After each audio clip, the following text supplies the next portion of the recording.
And welcome to Weather and Ag in Focus on this Thursday, May 22nd. And what a difference a day makes. I'm Chief Meteorologist Dean Wysocki, along with our Ag Director, Bridgette Readel.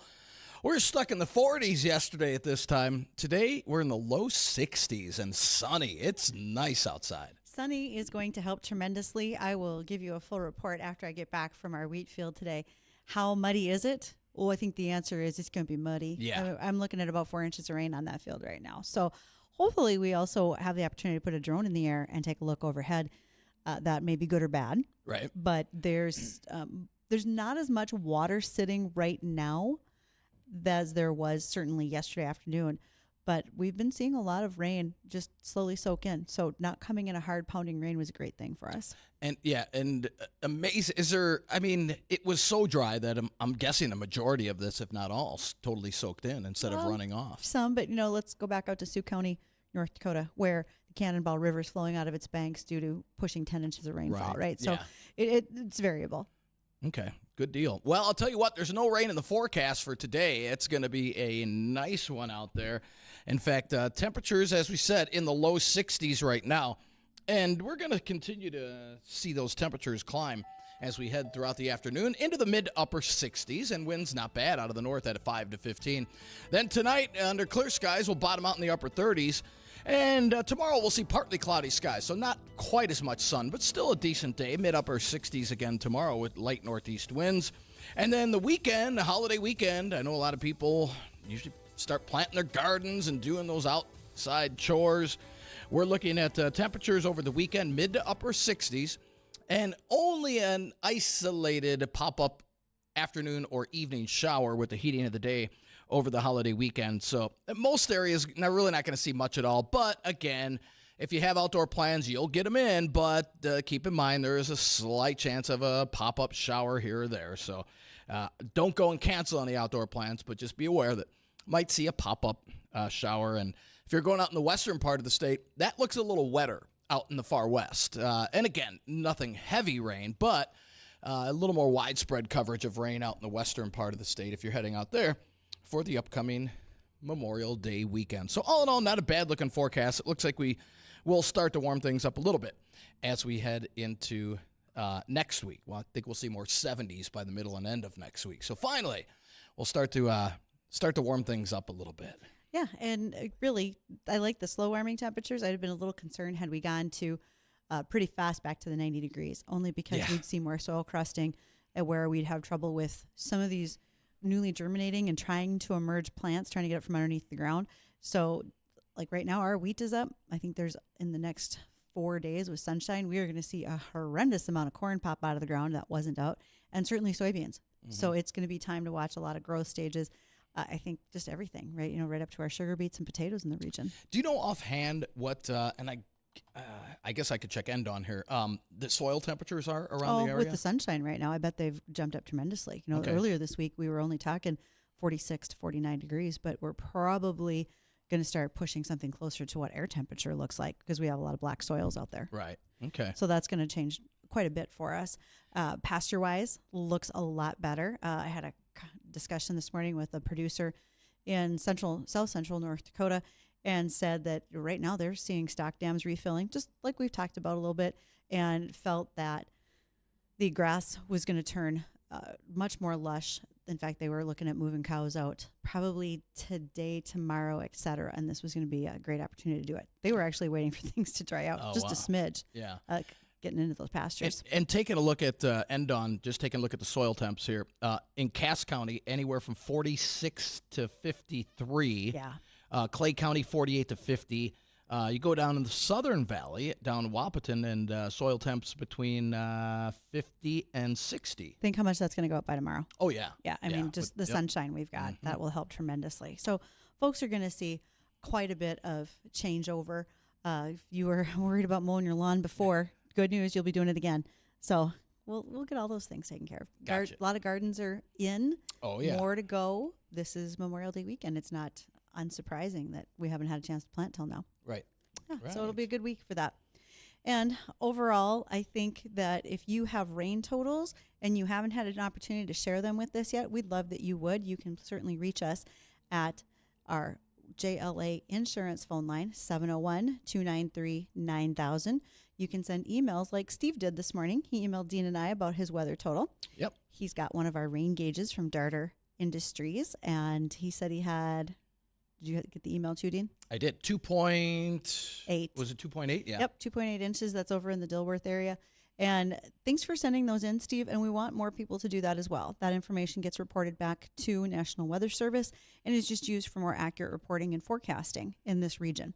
If you're watching today, you're going to have a great chance to watch us on the live stream, whether it's on Facebook, YouTube, or Acres TV. You'll find us there under WDAY Weather and Ag in Focus.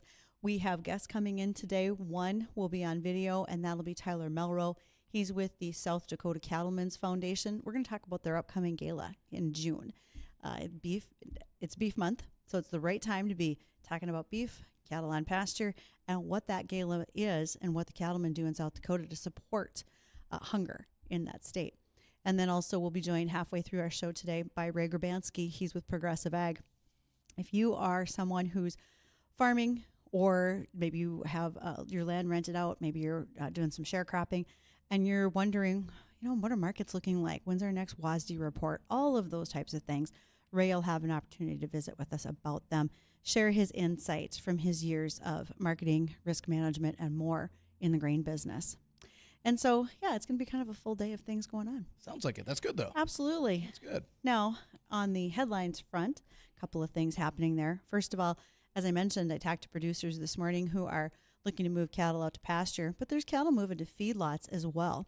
And there's a fair amount of stress. If you're going to load cows up, put them in a bull rack or a cattle pot, whatever you want to call it, and then have 10 to 15 hours of drive time to get them somewhere, that can be stressful. I mean, for the love of all things holy, it's stressful for us, much less for those cows. And there's some things that you want to make sure that you're doing once they arrive, making sure that there's water immediately, right? If they haven't stopped somewhere along the way, you're going to need to do that. Fresh water is important to get them back rehydrated. There's always some shrink weight on the truck, so it's time to help those animals out.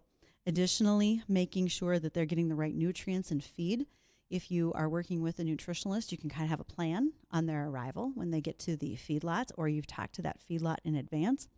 There are some cases where cattle are coming in and there may be a concern about pneumonia or other items, and you may have to see them vaccinated right off the bat. Please remember, cattlemen don't vaccinate their cattle randomly. It's expensive. It's like taking your kid to the doctor.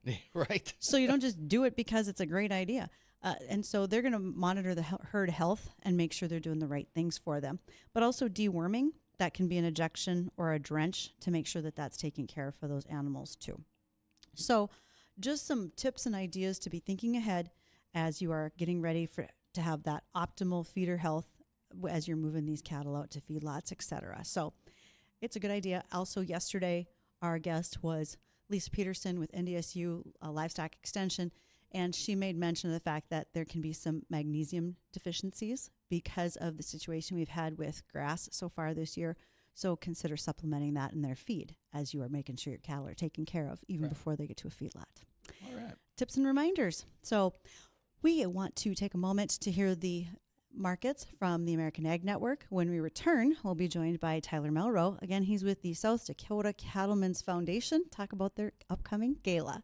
We'll be right back.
Oh, everything on your farm should run smoothly from the tractors to the trucks to your technology. And if it is not, if you are having problems or if you're concerned about potential security breaches, and we just talked about one earlier today. Dean has a friend who had a credit card hack today. Mm-hmm. And so you want to make sure to talk to Chris Sherman at Tech Support Farm.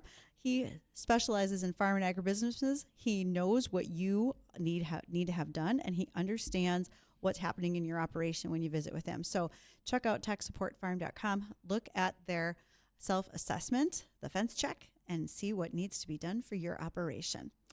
Speaking of operations, well, there's a big one going on in South Dakota. We're going to kick it off here in Beef Month, even though the Primetime Gala by the South Dakota Cattlemen's Foundation will be happening in June. And we're joined by Tyler Melro. Tyler has all the background information. Tyler, let's start. What's the South Dakota Cattlemen's Foundation? What y'all up to down there? Hey, first of all, thanks for having me on and giving us a chance to talk about our event that we have down in Sioux Falls here coming up Saturday, June 21st. Just a little bit of background on the South Dakota Cattlemen's Foundation. I think our organization is about 12 years old now. This is our 12th or 13th gala that we've had.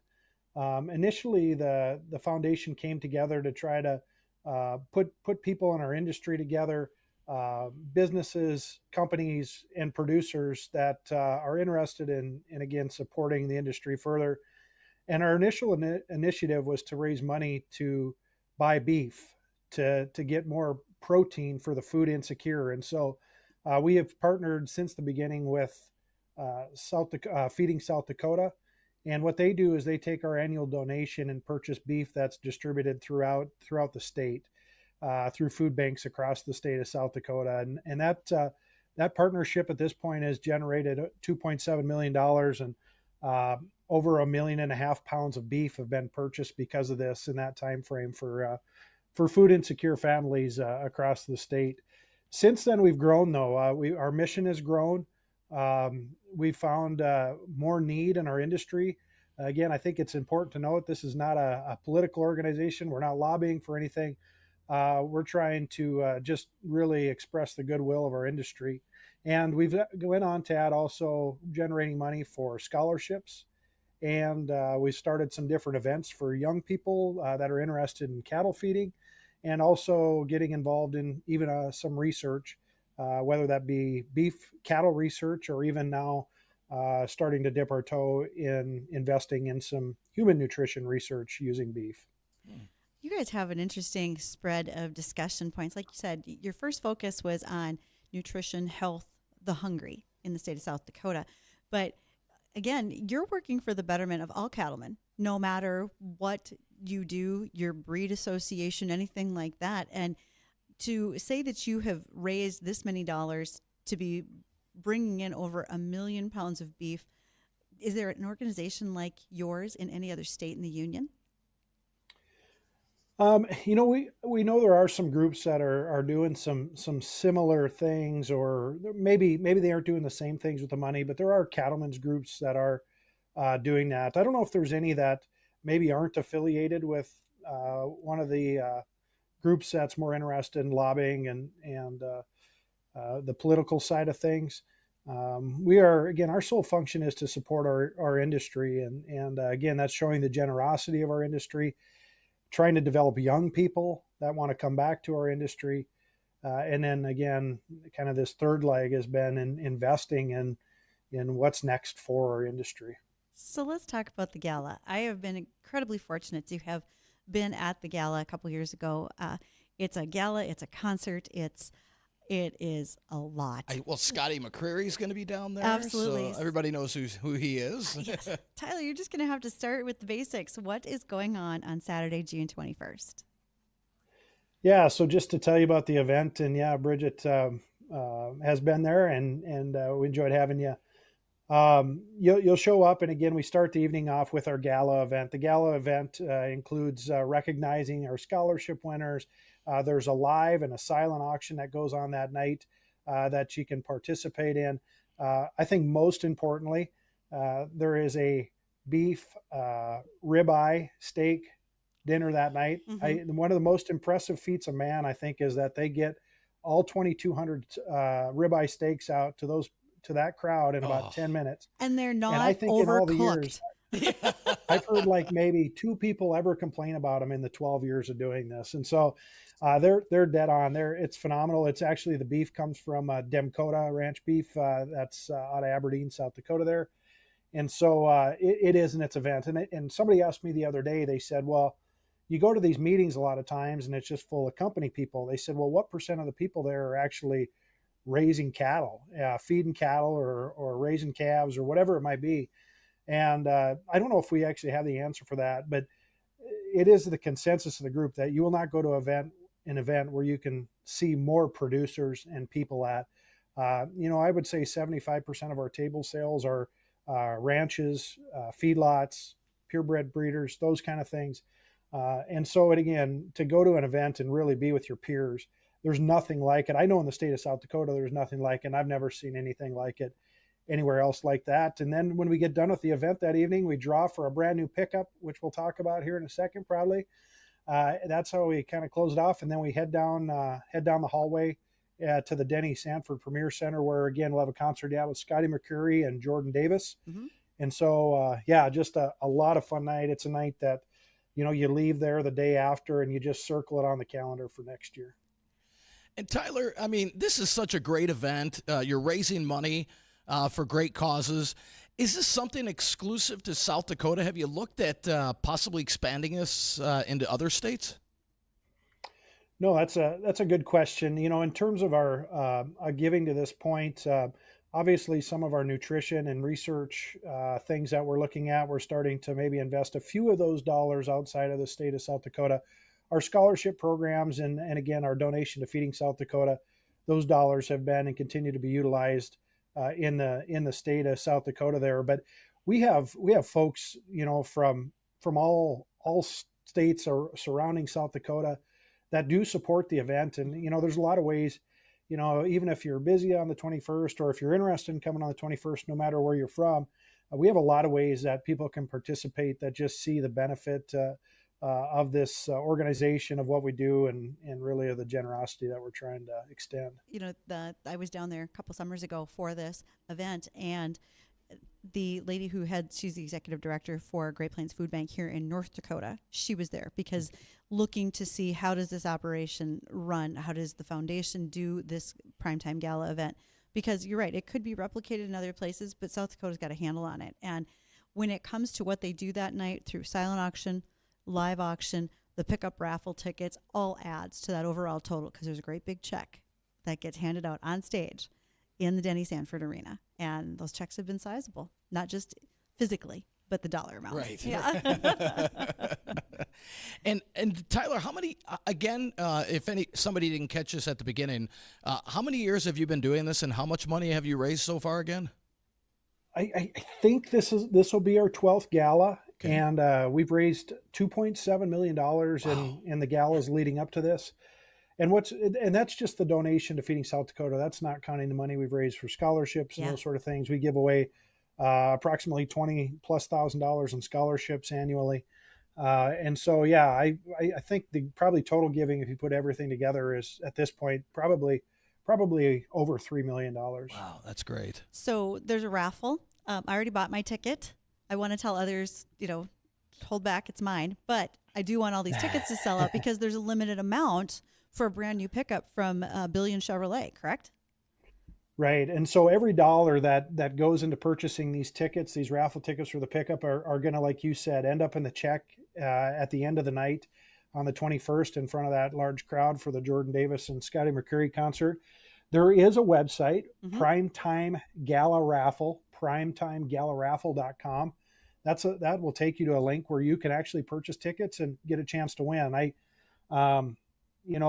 think last year's winner was from Florida. So, people have an opportunity to buy these tickets really anywhere, no matter where you're from. And it's easy to do. So again, if you're interested in supporting our organization, that's one really easy way to do it, and give yourself a chance to win that brand new pickup. If you go to our Facebook page, South Dakota Cattlemen's Foundation, you'll actually, if you scroll down, find videos they actually have some videos of that brand new Chevy 3/4 ton Duramax diesel pickup on there. And it's there on display. Nice. It's worth seeing. And when you walk in, this is a very large conference room full of tables, people, fun and excitement. I just had a text message from one of our listeners, Naomi, and she said, I want to go to this. So hopefully others are thinking the same thing, and they are going to the Cattlemen's website in order to make that happen. So Tyler, And please. there is still a few Yeah. tables available. So if they're interested in attending that night, reach out to me. I think you could get it through our website or through our Facebook page. You can find those links. There is opportunities to attend still. We would love to see more folks. We want to see that room full. Absolutely. We want to see the dollars go up, because providing fresh beef to those who need it across the state of South Dakota when they may not be able to afford it, I think is one of the most honorable goals that one organization could want to accomplish. Tyler, Absolutely. last things that you want to make sure to point out to folks for us? We'd really appreciate anything before we touch on our bottom of the hour news. Yeah, no, again, just thanks for having me on. If you are interested, find a way to reach out. Find us either, again, if you're interested in the raffle, primetimegalaraffle.com. Our webpage, if you just Google us, South Dakota Cattlemen's Foundation.com. There's all sorts of information about the event. And again, if you'd like to join us, we'd love to have you. I think it's really, not only is it hopefully showing the generosity, but it's also a great value for a good time. It's not cheap to go out anymore, and to end up getting a ribeye steak and this kind of entertainment with 2,000 of your best friends, it's a pretty unique opportunity and a pretty good value. I will make sure to send out the links with our live stream video on Facebook, etc., after the show today, so folks can find all those links a little bit easier. So, all right. Thank you, Tyler. Folks, stay tuned. We're going to catch the news and be back.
thanks to all those sponsors who are part of our Here We Grow project. I'm going to be headed out to the field here once we're done on air. And want to say a big thank you to Progressive Ag, Ray Grabansky and friends. They are part of our project this year. We were expecting Ray to be in studio today. Haven't seen him. Something might have come up. Hopefully we will get a chance to catch up to him very soon. And then additionally, Vision Ford out of Wapaton. So if you are concerned about your vehicle, is it making a noise it shouldn't? Is it time to trade? And there are folks that are in a rush to trade right now prior to the tariff reprieve going off so that they can get vehicles traded. Ford, I believe, has also said that they are currently doing, you can buy as an employee pricing. Discount. Yeah. So get on in there while you can. Want to say a great big thank you again to Tyler Melrow from South Dakota Cattlemen's Foundation for joining us. One of the things that South Dakota is also doing through their cattlemen's was they worked with a partnership to Jorgensen Land and Cattle Company. And for those who don't know Jorgensen's, they're near Ideal, South Dakota. They are an operation that farms. They have cattle. They have just begun. They have a hunting lodge. They've got quite a lot of activity going on down there in Ideal, South Dakota.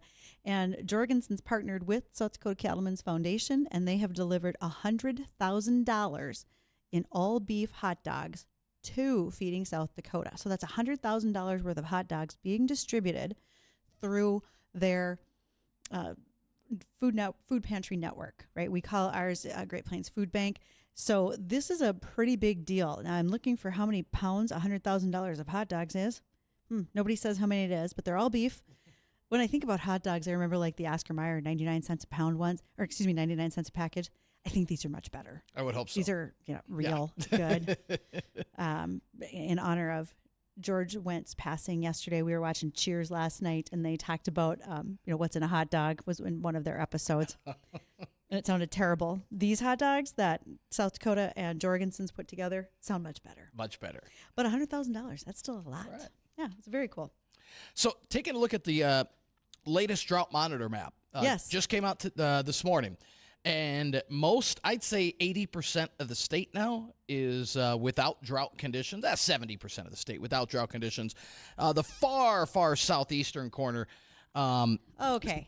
You finish yours, but I got an argument. Okay, and believe me, I was going, Okay. And I'll expand on that. So the far southeastern part of the state, abnormally dry.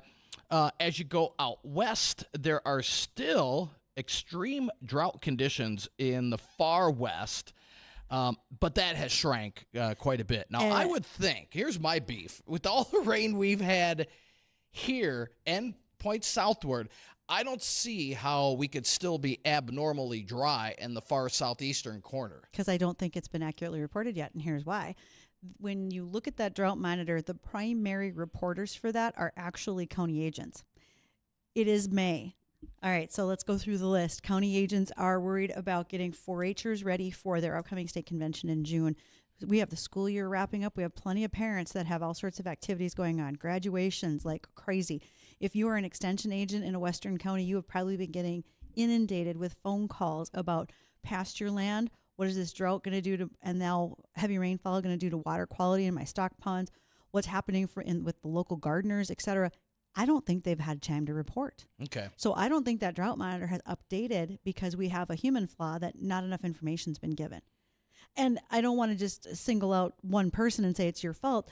I think right now collectively, people are just busy and they haven't had a chance to give it accurate. I think next week's drought monitor will be far more accurate for us. I would hope so. Even though this was just released this morning, you would think they would have gotten some of the data in. And it shrunk. Like you can see that red mark shrunk, but I think it's even smaller than that now. Yeah, I agree. And I think we could probably take the far southeastern from Fargo southward out of the abnormally dry conditions as well. I think we probably could. Yeah. And granted, if you're looking at your topsoil, absolutely, you have plenty of moisture in there. There are a number of places, though, that if you get down 10 to 12 inches, you're back to powder. So also, how are we reporting, right? Mm-hmm. Where are we drawing from that measurement for depth and moisture? So I think there's a couple of factors in there. Maybe we just need more information, right? And that there's never too much information. It's always a good thing. Not when it comes to this type of thing. Yeah. Folks want to be paying close attention to all of it as much as they can. And speaking of more information, paying close attention, hey, if you are a student and you're out of school, or if you have a student who will be out of school and is interested in being our assistant ag director for a day, I'm always looking for students. I've got most of the summer filled up, but I don't want to fall short. And if I have more than one per month, geez, that's okay. We love working with kids, having them come in where they help us interview guests, answer questions to headlines, and just learn about them so much more. So if you have students who are interested, send me an email, ag@flagfamily.com. Be happy to have them be a part of our group. Okay, so as it's gotten to be nicer weather out, we are also seeing more more horses going out to pasture, etc. Horses are kind of like the Urkel of the farm animal because they trip, they get cut, they fall over things, getting cut in hay rings. If there's a wire down, they're going to fall over it. It's kind of how horses are. Or maybe they were just the ones that we had. But nonetheless, horses with lower limb injuries are not unusual. This is advice from a vet who says if you have a distal limb laceration, so distal limb means lower, we're talking below the knee, mostly just above the hoof area. If you have lacerations like that, first thing you want to do is assess that by saying, how much blood is there? Is it, I can count drops, or if this is a steady stream is bad. That's when we wrap her up tight. Even if you went over to Fleet Farm across the interstate from where we are right now, you could get the right horse wrap that hoof up, and then transport that animal to a vet. Sometimes there's enough flesh left because it's very thin skinned. You got to think about it. At the bottom of a horse's leg, down towards the hoof, you do not have very much flesh to try to sew something back together. And so you have to think about, can I suture this? Can I not? Do I have to wrap it up? And do I have to keep it wrapped in order for this to heal? Vets are going to flush this out with saline to make sure there's no potential for infection, etc. That's one thing. But then additionally, you have to keep them wrapped and probably keep them in a stall so they're out of the mud and they don't get bugs into that because flies would wreak havoc on an open wound, etc. So think about how those limb cuts need to be treated. They need to be taken care of very carefully because you don't want a lame animal in the end. So just a few tips and tricks if your horses are going out, whether it's onto pasture or what you might be doing with them, but try to keep everybody safe as you can. Again, they're sometimes a little bit like the Urkel. I mean, goats are jerks. Horses are clumsy. This is purely my opinion. Feel free to tell me differently if you'd like, but that's some of the things I look at. So yeah, we've got more going on past baling. Baling hay isn't going to be all that long away. Right. So we'll talk about that. We have some more headline ideas to talk about. And there's always the opportunity to hear what's going on in your operation. So if you've had plenty of rainfall this week, and I bet you have, but you want to send us any of those rainfall totals, you can give us a call, ask questions of us, and you can reach us at 701-293-9000. We'll be back.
And welcome back to Weather and Ag in Focus on this Thursday afternoon. And we've got temperatures outside in the low to mid 60s.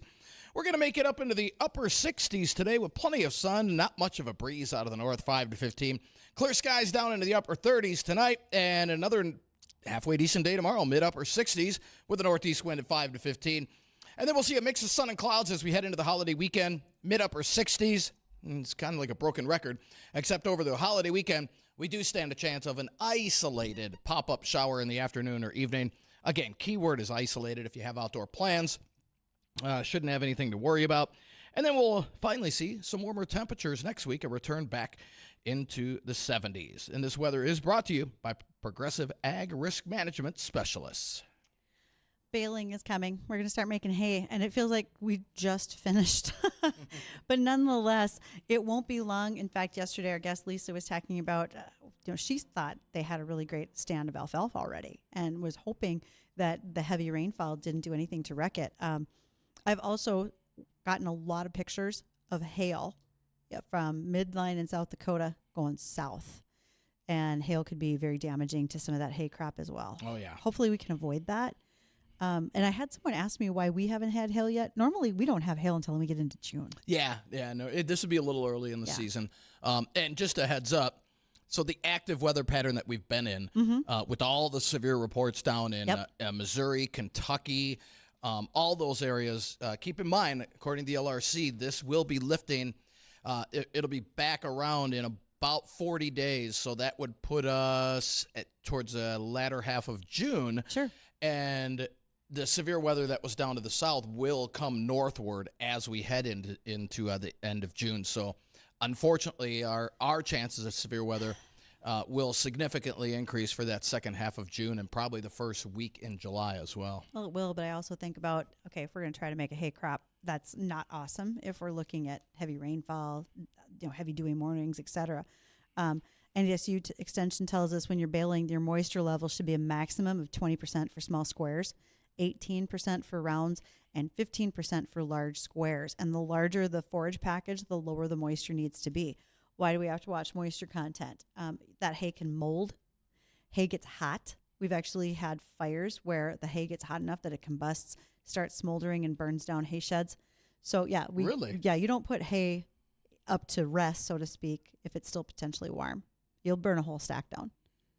I've got plenty of folks that can attest to that. All right, and we've got Tom on line one. Sure. Tom, you've got a question for Bridgette or myself? No, just quick comment. We were down in St. Cloud on Sunday, and they were just about to start haying. I mean, right now, the alfalfa is about 15, 16 inches tall. It was ready. I really feel like that's so early, but... Yeah, it is. By 2 weeks, my wife's from that area, and she said at least by 2 weeks. Yeah. But it's ready to go. It's ready to go. And St. Cloud, Dean, did St. Cloud have much as rain as we did? No. Okay. They did not. Okay. No. Yeah. They did get some decent rain, but not as much as we had up here. Okay. Yeah. Well, Tom, you got a great point. Hay season has begun for many, and we just want to make sure that's good quality because there'll be areas further west that will not have as good of hay. So if that St. Cloud group is able to have quality hay, they might be able to sell some later. Thanks. Thank All right. you. Thanks, Tom. Yeah, you never know when what you have is somebody else is excited to buy from you. Right. And so 2 weeks early, Yeah, due for to the warm weather. I mean, Oh, sure. we had that stretch of, But- really warm weather in 80s and 90s. Not a lot of snow cover. True. Yep. Some areas, I did have a couple of listeners who asked, this was more of West Central Minnesota, asking about freeze damage on alfalfa. And that was early. That was still in March. And we really didn't know because we hadn't thought out enough. The crop wasn't actively growing enough to tell if we'd had damage, which there are some areas that likely do have a bit of damage to their hay. And by now they would know if they were having to rip up a field or reseed or something like that. Right. We will have folks over the next few days with the sunshine as it dries off. We're able to get back in the fields to assess them if we have replant situations. Because as we talked about with the professional ag ladies on Tuesday, if you have soybeans in the field that have been in this cold, wet soils without seed treatments, et cetera, the potential for rotting seed, for disease, et cetera, gets much higher. And so we'll be assessing what replants might look like, both in soybeans and corn, for early season corn, as we go through probably the next 10 days, see if that has to happen. Gotcha. Oh, yeah, there's a lot of things to be paying attention to. We get real busy right now. Sprayers are waiting to go back out. I had a farmer tweet last night. He says, it's been wet. Go double check everything on your sprayer and make sure it is ready to go, because the moment that the wind is down and the field is dry, you do not want to have to be doing repairs. Right. And he's not wrong. Right. We've got things we got to keep up with. Based on our discussion today, if you're not in the field and you are making repairs, don't forget to go buy your raffle ticket for that pickup down there at South Dakota. I meant to ask him, and I'm guessing the answer is no if somebody won it from Florida, unless they were there. Do you have to be present to win? No. You don't? So Okay. when I bought my ticket, you get all the, they ask for your phone number, email, etc., so that they can contact you, that you are the winner. And I have been there, the year I was there, the person who won was in the room and got to drive it out that night. Boy, that'd be great. Yeah. There's some paperwork you have to do I'm first. sure. I mean, Taxes, you're going to have to be planning for taxes, because, a brand new Chevy Duramax diesel, it's like buying a small house. It's not cheap. Right. But I'd take it home. Heck yeah. I'll figure that deal out a little bit later.